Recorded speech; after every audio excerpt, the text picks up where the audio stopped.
Florida tonight, Governor Rick Scott is fresh off his first legislative session, which he is calling a success.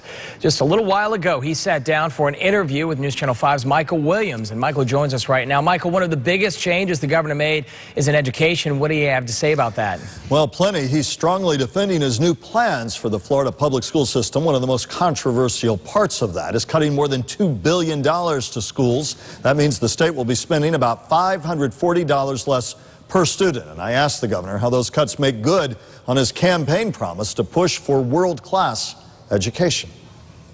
Education is not how much money we throw at it. It's do we structure it? It's like a company. The successful companies figure out how to do more. But it's at least one measure, and Florida, long before you took office, historically ranks last or near last in education spending. You do concede that the amount of money you spend is at least one measure, and teachers are arguing you've created this new teacher pay tied to student performance template, and yet where's the money going to be in the coming years to create the resources in the classroom that give us, the teachers, a fighting chance to make good on the new commitments you've made for us? Well, here's what we've got to do. We've got to get our economy going again.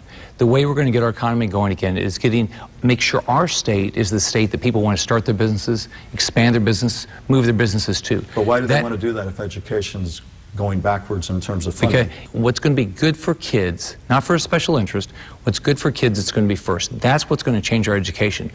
By getting our economy going again, we'll have the revenues. We'll have the revenues to make sure we have the education system, our health care, or take care of the developmentally disabled. As a businessman, though.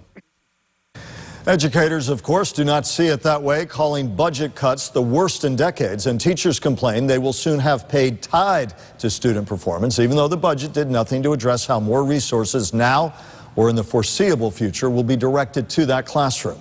Michael Williams, WPTV News Channel 5.